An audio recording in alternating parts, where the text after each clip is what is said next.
ورنہ کردار غیر مسلموں کی طرح ہی ہے۔ اسلام کو ماننے کا یا آخرت کو ماننے کا کہ موت کے بعد زندگی ہے، آخرت کو ماننے کا کم از کم اتنا اثر تو دل پہ ہونا چاہیے کہ بندہ آخرت کے لیے کوئی تیاری کرے۔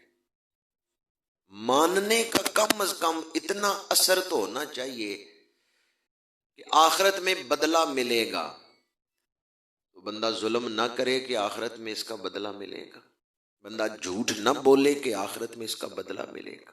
آخرت کا یہ عقیدہ ہے کہ فَمَن يَعْمَلْ مِثْقَالَ ذَرَّةٍ خَيْرًا يَرَهُ، ذرے برابر بھی نیکی ہوگی تو آخرت میں اللہ اس کا بدلہ دے گا، بندہ اس کو دیکھ لے گا۔ وَمَن يَعْمَلْ مِثْقَالَ ذَرَّةٍ شَرًّا يَرَهُ، اور اگر ایک ذرے کے برابر گناہ کیا ہے تو مومن اس کو بھی دیکھ لے گا، بندہ اس کو بھی دیکھ لے گا۔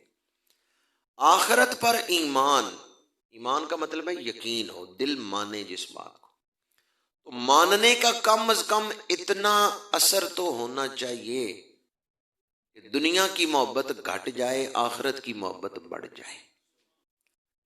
دنیا کی محبت ختم کرنے کی بات تو اسلام نہیں کرتا کہ جی تم دنیا ترک کر دو، اسلام کہتا ہے دنیا حاصل کرو حلال طریقے سے، لیکن منزل آخرت کو بناؤ۔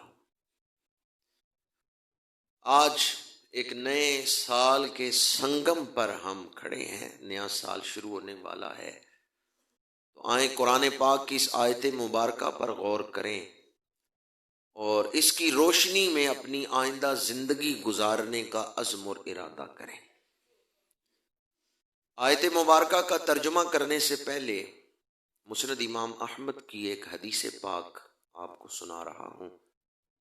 میرے آقا کریم صلی اللہ علیہ وآلہ وسلم نے ارشاد فرمایا، جس شخص نے ساری زندگی میں ایک آیت بھی شوق سے سنی ہے اس کی قبر میں اندھیرا نہیں ہوگا۔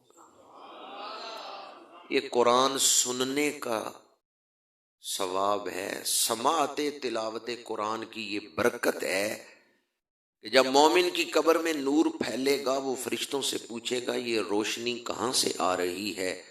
فرشتے کہیں گے فلاں محفل میں تو نے قرآن کی ایک آیت سنی تھی، اللہ نے تیری قبر کو روشن کر دیا ہے۔ اب میں آیت پڑھنے لگا ہوں، اس نیت سے سنیں کہ یا اللہ میں بھی اس نیت سے آیت سن رہا ہوں، اس تلاوت کو سننے کی برکت سے میری قبر کو روشن فرما۔ اللہ کریم نے ارشاد فرمایا، یا ایھا الذین آمنوا ادخلوا فی السلم کافہ، اے ایمان والو اسلام میں پورے پورے داخل ہو جاؤ۔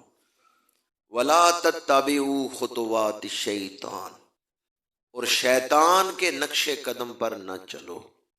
انہ لکم عدو مبین، بے شک وہ تمہارا کھلا دشمن ہے۔ آغاز میں فرمایا یا ایھا الذین آمنو، اے ایمان والو۔ اس کا کیا مطلب ہے؟ یا ایھا الذین آمنو، اے ایمان والو۔ ایمان والوں کو حکم کیا دیا؟ ادخلوا فی السلم، اسلام میں داخل ہو جاؤ۔ اے ایمان والو اسلام میں داخل ہو جاؤ۔ آپ نے غور کیا ہے ترجمے پر، اے ایمان والو اسلام میں داخل ہو جاؤ، تو جو بندہ اسلام میں داخل نہیں اسے کہہ سکتے ہیں اے ایمان والو؟ اسلام میں داخل ہیں تو کہا ہے نا اے ایمان والو۔ جو بندہ مسلمان نہیں، جس نے حضور کا کلمہ نہیں پڑھا، اسے آپ کہتے ہیں اے ایمان والو؟ تو اس آیت میں یہ کیسے فرمایا اے ایمان والو اسلام میں داخل ہو جاؤ؟ مقام غور ہے، مقام فکر ہے کہ حکم دیا ہے ایمان والوں کو، اور حکم کیا دیا ہے؟ اے ایمان والو اسلام میں داخل ہو جاؤ۔ اس کی تشریح، یہ جو ذہن میں سوال آیا نا، اس کی تشریح اگلا لفظ کر رہے کافہ، پورے پورے اسلام میں داخل ہو جاؤ۔ 10% نہیں، 20% نہیں. آج کل کا مسلمان کوئی 40% اسلام میں ہے، کوئی 50% اسلام میں ہے. 40% اسلام کی بات مان لیتے ہیں، 60% اپنی مرضی کرتے ہیں. نماز اسلام کے حکم کے مطابق پڑھیں گے، کاروبار اپنی مرضی سے کریں گے. قرآن نے حکم دیا کافہ، یہ جو لفظ ہے نا کافہ، اس کا دائرہ کیا ہے؟ صبح اٹھنے سے لے کے رات سونے تک جو کام بھی کرو اسلام کے مطابق کرو. یہ ہے لفظ کافہ کا معنی. اور لفظ کافہ اس کا دائرہ ظاہر سے باطن تک ہے.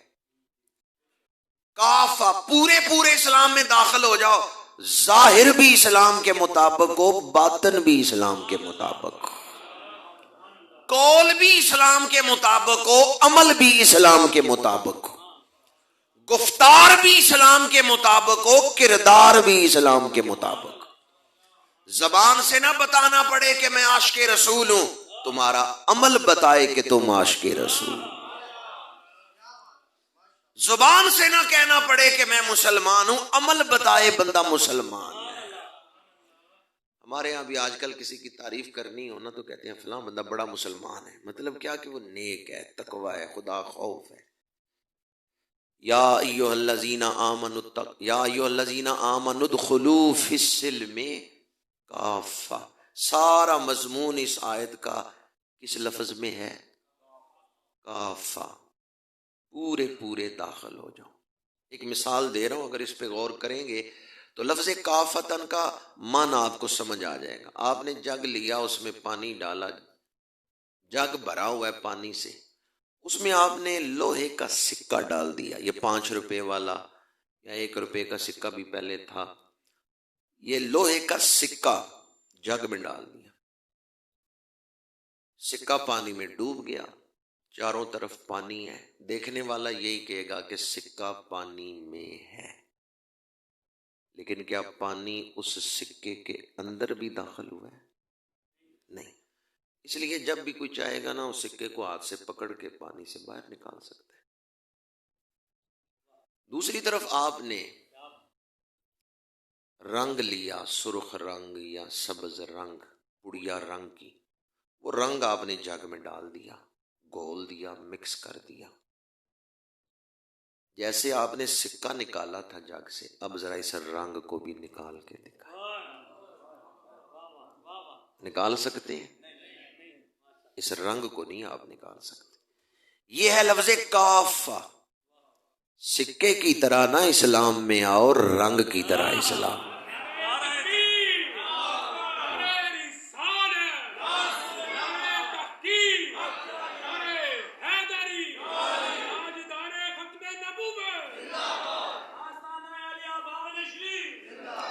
سکہ بھی پانی میں گیا تھا، پر پانی سے اس کا تعلق اتنا ہی تھا کہ جب چاہیں اس کو پانی سے جدا کر سکتے تھے.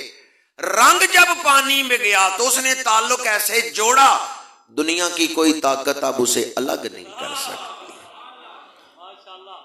کافتن کا مطلب یہ ہے اسلام کو یوں اپنا لو، تمہاری سوچ میں بھی اسلام ہو، تمہارے دل میں بھی اسلام ہو، قول اور فعل میں اسلام ہو. دنیا کی کوئی طاقت تمہیں اسلام سے دور نہ کر سکے، کوئی مفاد تمہیں اسلام سے ہٹا نہ سکے، کوئی نفسانی خواہش تمہیں اسلام سے دور نہ کر سکے. یوں اسلام تمہاری طبیعت میں رچ بس جائے کہ تم اسلام سے دور نہ ہو سکو. ہر خواہش پہ اسلام کا رنگ چڑھ جائے، ہر سوچ پہ اسلام کا رنگ چڑھ جائے. صبغۃ اللہ ومن احسن من اللہ صبغہ. فرمایا اللہ کا رنگ چڑھا لو، سب سے خوبصورت رنگ اللہ کا رنگ ہے.